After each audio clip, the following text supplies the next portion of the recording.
Alright, what's up everyone? This is NinjaDeathStrike bringing you another Pokemon TCGO battle. Another new deck this week. You can see T-Rex Rampage. Judging by the name in the box, this is very clearly a dark deck centered around Tyranitar Prime. So I'll show you what the idea behind it is, but it's basically a bunch of Tyranitar and then some backup attackers. So I actually have two videos that I'm going to play for you tonight. Both were pretty quick matches. They weren't incredibly close, but they really are a great showcase of just how devastating this deck can be if it gets going. So my first opponent is Andrea ASC 2002. So he or she, kind of hard to tell judging by the name and the avatar. Anyhow, they look like they're pretty new, so not sure what kind of deck they're going to be running. I end up needing a mulligan on my first turn. I don't draw any basics, so then on my second draw, I only get a Larvitar, so that's not a great start. It means I'm going to be in danger of being knocked out early before I can get anything else on the bench. So I'm going to go ahead, pick Tails here, hope that it's not going to fail me, but unfortunately it does. So not only do I not have anything else on my bench, I'm going second, so I'm at a huge disadvantage right off the bat just because going second is awful in this game. There's a 100% advantage for going first. It's really pretty unfair, but you know, what am I going to do? I got to work with it now, see what I can do. And so I'm going to go ahead and take the attack. Luckily, I get two basics when I play Sharon, so I'm going to go ahead and put another Larvitar down as well as a Sneasel. And now I'm going to put this Dark Energy on my bench Larvitar because I know that the active one he's basically a goner. Not going to be able to do anything to help him before he gets knocked out, especially with the water weakness. So my opponent either draws into or had a Oshawott right in their hand, or Duat, that's the second form, had a Duat, so, you know, they got a pretty good hand to start with. Looks like they had Whirlipede and Duat, so they get two evolutions by their second turn. Looks like their deck's moving pretty quick, and even though it doesn't look like it's a super competitive deck, it's definitely ahead of me right now, so I'm in a little bit of trouble. Luckily for me, I do have that Twins in my hand, and now since I'm losing, I'm going to be able to play it. So I get to go through my deck, pick out any two cards I want, and I'm thinking about what I'm going to get here. Looks like I decide to grab Tyranitar Prime and go ahead and get the other half of that Darkrai Cresselia Legend. That's kind of a late game attacker in this deck. It's kind of a tech card, but since I already had half of it in my hand and the Psychic Energy I needed to use it, I figured that I would go ahead and get it out of my hand. That way, if I need to Juniper on the next turn, I'll have that option. And I don't have to worry about discarding a half of it. Since I only run a 1-1 line, if I got rid of half of it, I'd never be able to get it on the field. So I just got it up early, even though I usually don't want to have that out till late game.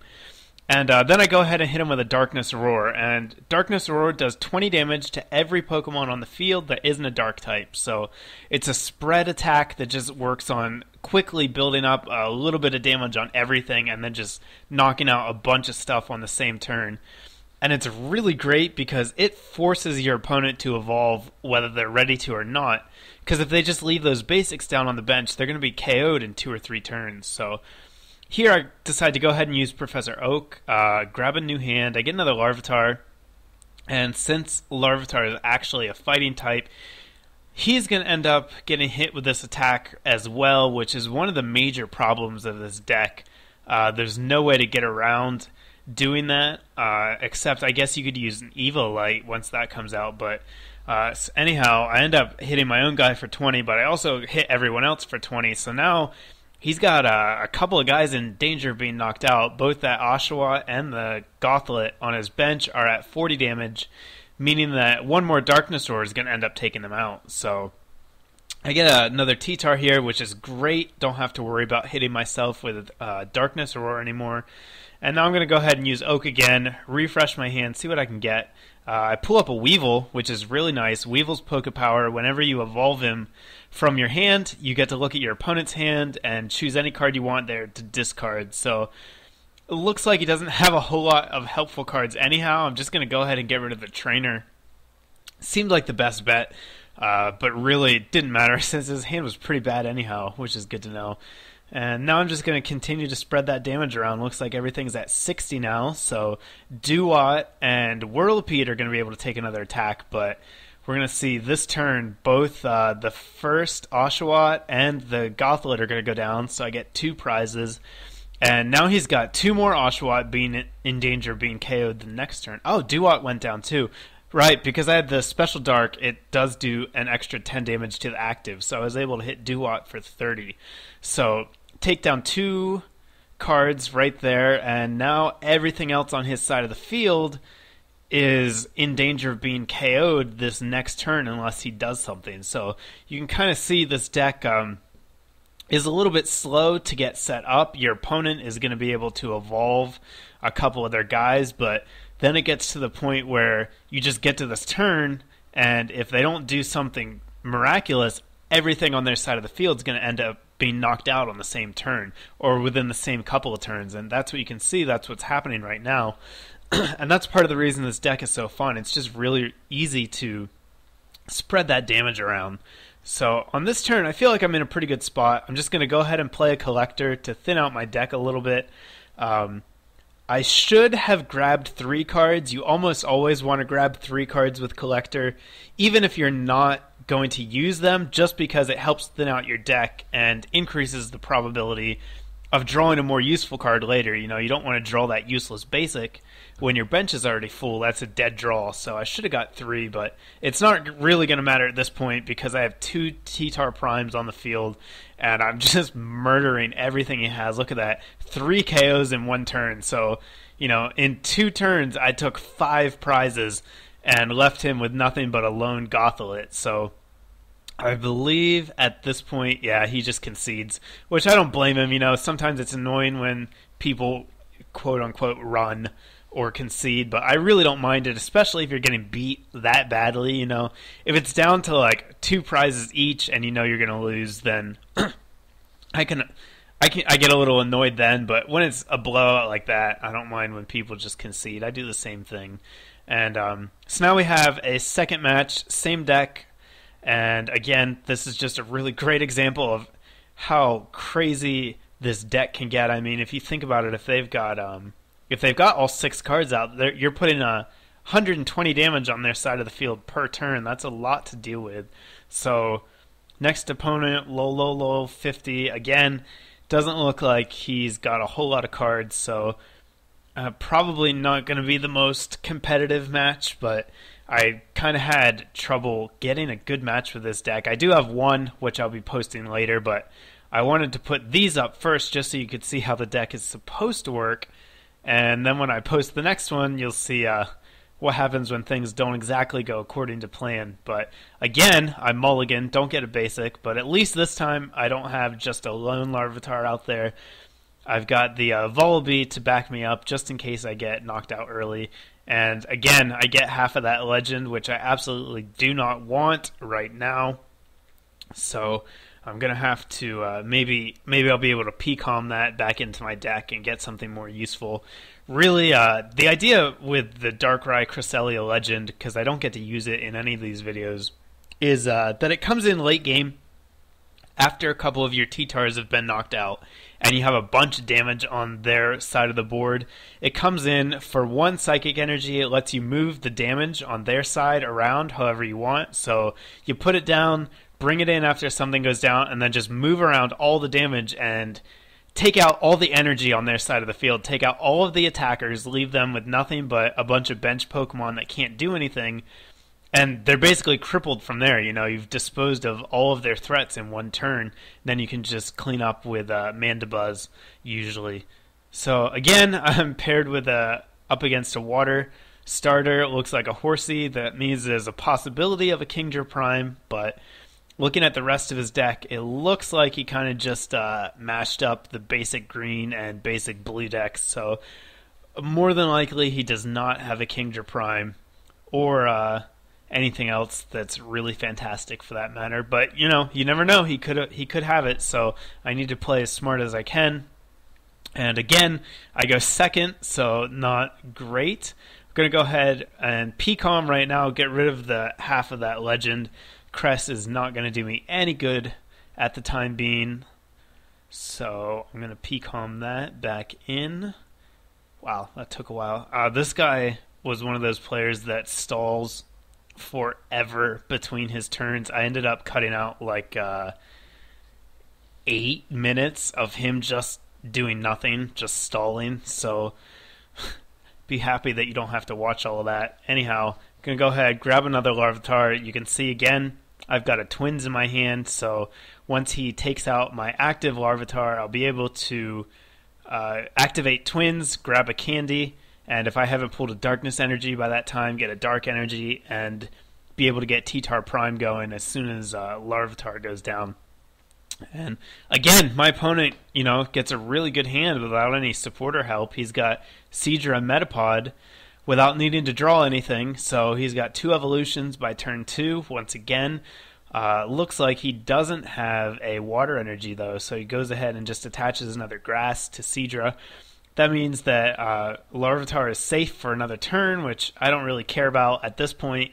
I just want it dead so that I can play Twins. Every turn that he doesn't knock it out is actually hurting me because he's kind of stuck out there and I can't really do anything. My hand is good, so I want to keep it, but I can't do anything with it yet. I have to wait for him to knock me out. So, if he waits too long, he could potentially be completely set up on his side of the field, and then I'd be in some trouble. So I'm actually hoping that he draws the water energy and that he will knock me out. So now this turn, he finally does get that water energy, puts it onto Seadra, and he's going to think about what he wants to do, apparently, and then attack. So that will take out Larvitar number 1, which was exactly according to plan. That's what I wanted to happen.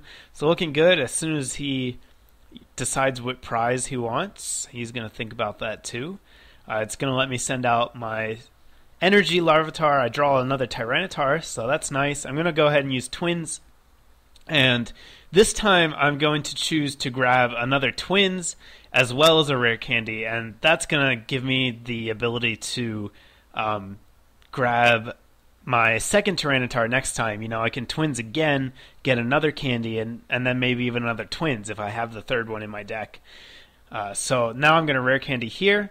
I've already got that Darkness Energy, so T-Tar is going to be good to go, and he can start spreading some damage around. He does have 2 evolutions, but he's also got 3 basics, so in 3 turns, all of those will be knocked out, and I'll be able to take 3 prizes. The only thing I really have to worry about is if he evolves into a Kingdra. That might cause me some problems. I think it can hit for 80, so it could be a problem if I have to deal with that, but I do have that double colorless energy in my hand, so if I need to, I can always switch over to Power Claw just to take down the Kingdra, and turns out that's going to be what happens. He draws into Kingdra again without any supporter help, so I wish I had that kind of luck. Seems like I can never top deck the stuff I need, but he's getting basically, besides that water energy, he's evolved into Kingdra without playing any supporters whatsoever, so he's drawn pretty well, and now he's going to be able to use Stream Pump, hit me for 80,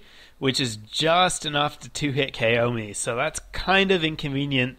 I'm not quite set up yet, and so I'm going to have to think about what I want to do this next turn. So I am going to go ahead and Twins here, and I'm going to look through my deck, see if I have the third Twins, but I looked through the deck once or twice, and it turns out that the other Twins is prized, so I'm going to have to grab something else instead.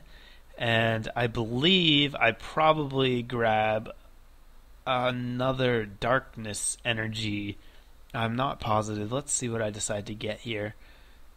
Yeah, looks like the other Twins is prized, so I can't get that. I'm going to have to settle for something else. And I guess I'll just decide. Looks like I was thinking about taking Juniper there. That would have been an okay choice, since most of my hand will be taken care of this turn anyhow.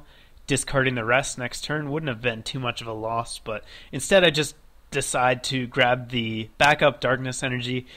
And I thought about putting it onto the bench T-Tar, but I also have that Max Potion, so I have another option. What I can do, and what I believe I do, I almost attack here. Then I think about it a little bit more, and I decide to actually play the max potion. And what that does is it heals all the damage from one Pokemon, but also makes you discard all the energy attached to it. So I decide, you know what? I want to keep this T-Tar I have up healthy for a little bit longer. It would have been a waste to use it and only heal 20 from the one on the bench. So I go ahead, heal the damage, get rid of that first special dark energy, and then put the second one on. Go for a Darkness Howl again. So now I've got 60 on Kingdra. I take out that Caterpie, and I've got 40 on the rest of his bench. So Chikorita and Squirtle are both in danger of a KO from another Darkness Howl. And I also now have the option, if I want to, I can take out this Kingdra. Since it's got 60 damage and I have a special dark energy, if I attach that double colorless in my hand, thanks to the added boost of the special dark, I'll be able to hit for 70, and that'll be just enough to take it out. So I have the option here of drawing 2 prizes by knocking out his bench, or just taking the one but being rid of the Kingdra. And what I'm going to decide to do is actually just take out the Kingdra, and I think that's the right play, because if you look at the rest of his board, he doesn't have any other energy. All of the energy he has in play is on his Kingdra. So just a small tip here. Anytime that you can attack your opponent's energy is generally the right play, unless you're playing a deck that has a way to get that energy back. That would be mainly through Reshiram, Typhlosion Prime, or Emboar. Usually it's a good idea to go after your opponent's energy, because then no matter what else they have on the board, if they can't attack, it's a moot point. And so instead of taking the double KO, I opt to just go for the Power Claw, take out the Kingdra, and hopefully be able to pick up these KOs later.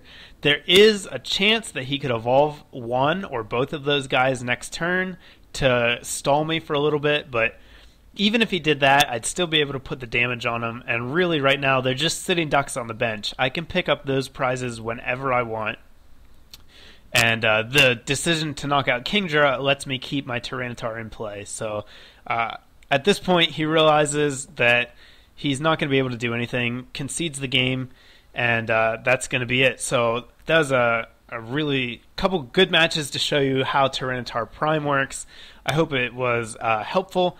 The Pokemon I run in this deck are Tyranitar Prime, Mandibuzz with Blindside, Darkrai, Cresselia Legend, and a couple of Weevil for a little bit of disruption. So it's a very pretty easy and fairly inexpensive deck to build if you want to. Tyranitar Prime runs about 3 packs. Candies are about 3 packs, and then everything else is 2 or below. So not too bad. I have another match I'll be posting with it sometime soon.